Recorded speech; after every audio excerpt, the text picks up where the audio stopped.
more Social History Sunday. Okay, tonight, we're looking at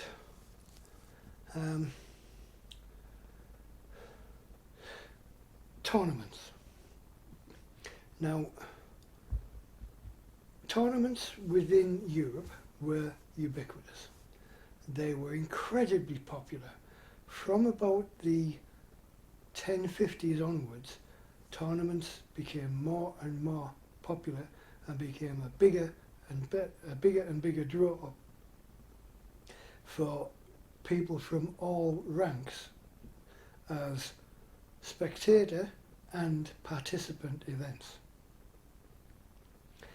Now everybody, the vast majority of people, probably some of you guys as well, when you think of a medieval tournament, you think of knights on horseback charging each other and crossing lances and trying to knock each other off horseback.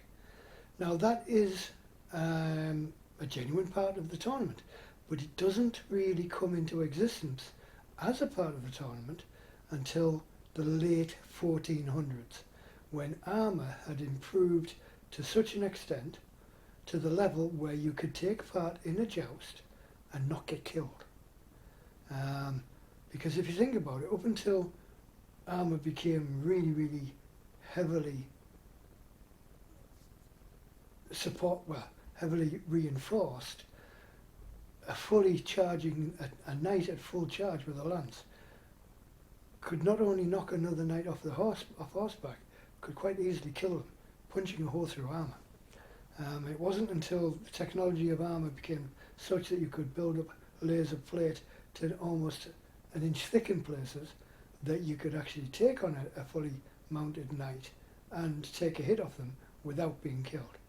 So that's the joust. That comes in later on. We'll talk a little bit more about that later on. The proper tournament, like the original tournament, was basically mock battle.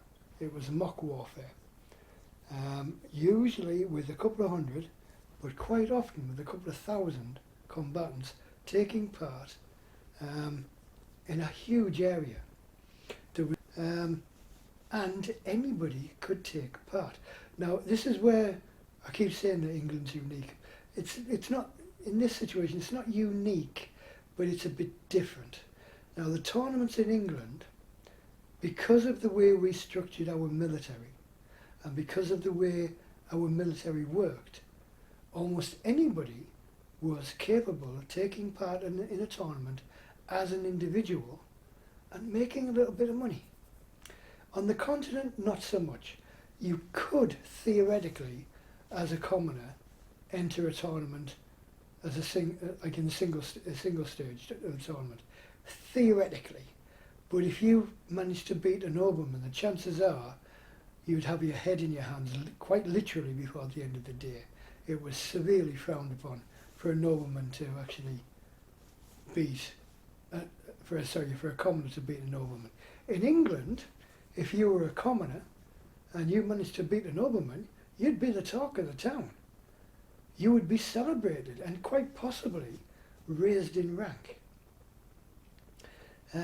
Now, the ranking structure within England was actually quite complicated, so that's another video for another day. But you could rise up. Social mobility was, I'm not saying it was easy, but it was doable. And one of the ways of doing that was either through military service. For instance, if you were an archer and then you managed to work up to being a captain of archers, you could end up being knighted if you were noticed by the right people. And with knighthood came lands and money. That's how a lot of knights got their start. Again, we'll talk about that another one. But at a tournament you could do the same thing. Now, there's lots of stories that came out of the English tournaments.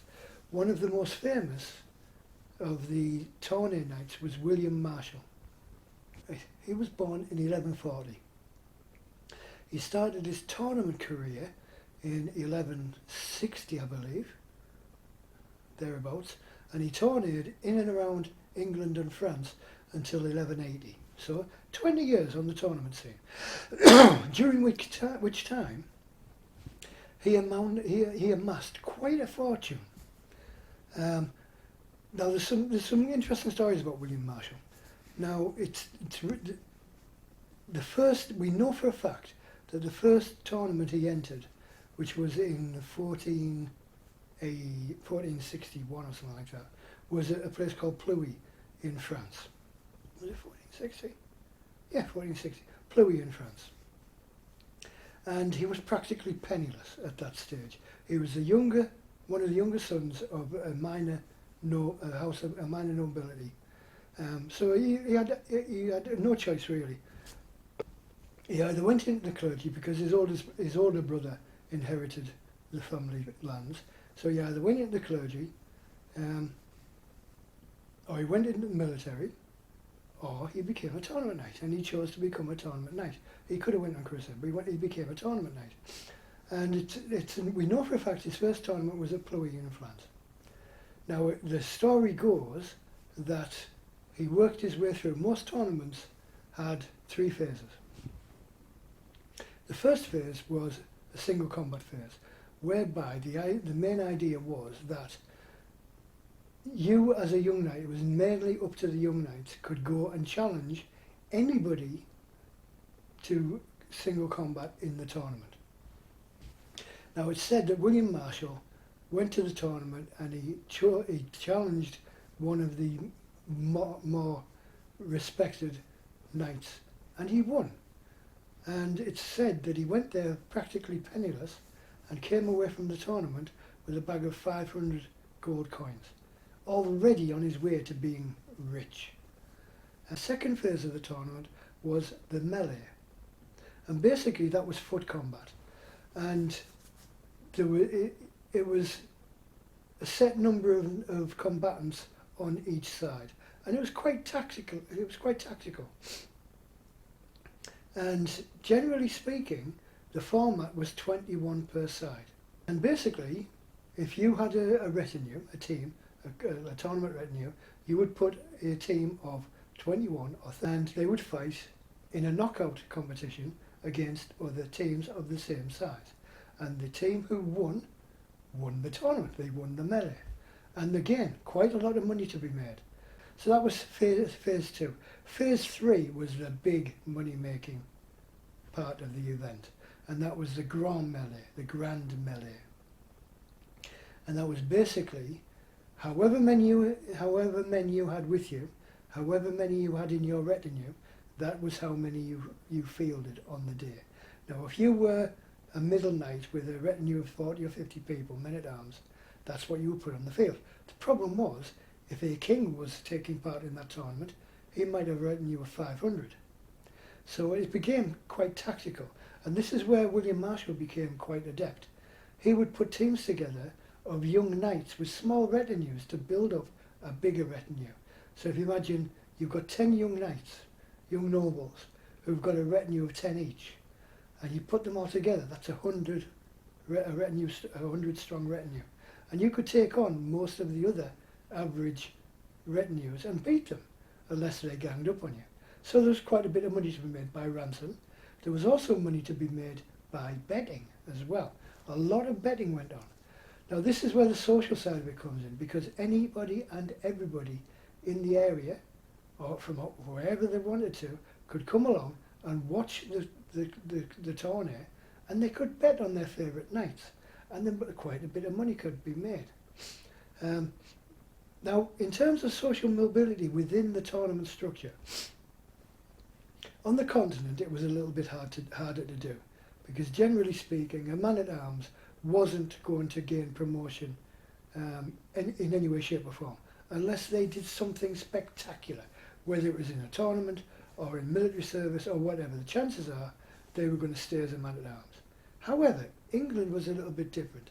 England was very meritocracy. It was a meritocracy. The better you were, the more chance you had of being noticed. And if you were noticed by the right people, you could be moved socially upwards. Now, we talked about this in the Outlaws one, where you could actually use military service to clear your name, and actually, on military service, you could actually gain respect and lands by becoming knighted. And it was the same with the tourney.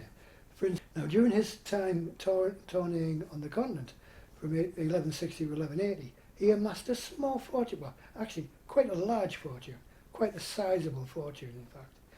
But he also continued on in the tourney scene within England, and he quickly became known by powerful men, including Henry III, Henry II, including Henry II. And before long, he'd risen in stature and in respect in the eyes of the king to such an extent that he became the Lord Marshal of England, William, the Lord Marshal of England, second only to the king in England in virtually all matters. And he was also made the first Earl of Pembroke, and all because of the tourney, of his rising fame and fortune as a result of being an incredibly skilled and competent fighter. Now, that fighting ability came into the fore later on in his life as well. I believe he acted as a judicial champion for a few people as well. Can't remember, I've just got this in the back of my head, that he was a judicial champion for a while as well. But anyway, the tournament. Now, that style of tournament fighting, believe it or not, still continues today. I'll put some footage up here and put some links in the video, in the description if I remember on. There's actually world championships still going on today. They've changed a little bit. It's not fought over massive areas. It's not a grand melee. It's just a melee-based event. And basically, you can field teams of 21 or 5. The 5-a-side thing is a modern thing too, because they're fighting in smaller areas, which means you can put a tournament together in a smaller space. They do jousting championships worldwide as well. Now, I believe the 2019 World Championships were held in Australia. I might be wrong about that, but the American team did quite well. I think they finished 3rd overall. And basically, you put a team together, you army yourselves up to the hilt, so you're basically a tank, almost impossible to get hurt, and it's last man standing, just as it was in the medieval tournaments in the 11th, 12th, 13th, 14th centuries. It was the last man standing in the melee, and you fought until you either knocked everybody else over or you were knocked over. Second you hit the deck, that's it, you're out. But it gets quite brutal. I'll put some footage up. I think this is the footage I've got is the 2015 World Championships. It was great fun to watch. I watched it on YouTube. Fantastic. I've actually got a friend who fought for England, I think in 2017, which can't remember exactly. I think they finished 2nd that year. That just shows you how rubbish he actually is. But it's all still ongoing. Anyway, so that's the melee. So you have the single combat, the melee, and the grand melee. And then in around about, we'll say 1500, the tournaments started to change and the joust was introduced. And the joust became quite important, mainly because it was a thing that the kings really enjoyed. Now, Henry VIII loved jousting. He loved all things to do with the tourney. He was a sportsman. He hunted, he fished, he shot longbow. He did everything that a young king would do. And then he was a prolific tourney fighter.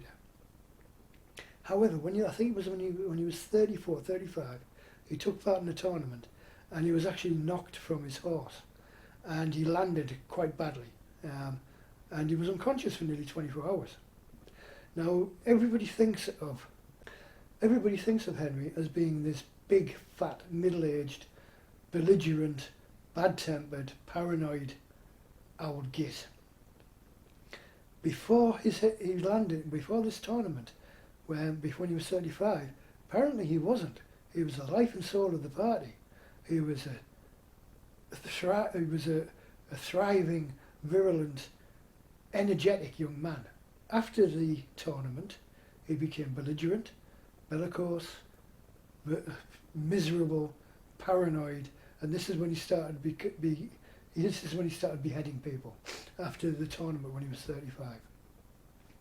And it's been conjectured that he sustained some kind of head injury, possibly a bad concussion, a bleed on the brain, something like that, which produced a massive personality shift. And this is where the reputation comes from, because he became miserable, he started comfort eating, we can assume, he piled the weight on because he wasn't as active as he used to be, and he just became this fat, miserable, boring, dangerous, powerful man, because he was such a prolific sportsman. After that, retirement continued and was actually quite popular up until the 17th century. And then things changed and it became less popular, but it still continued. Little tiny places where people did it as a hobby, and it's coming back as a hobby now. You have things like HEMA, which is a historical European martial arts. They're getting involved in the tournament scene, and it's becoming more and more popular, and it's, like I said, there's now world championships. Anyway, waffled on enough. Hope you enjoyed that. Stay safe, keep slinging the sticks, and we'll talk again soon. Cheers, guys.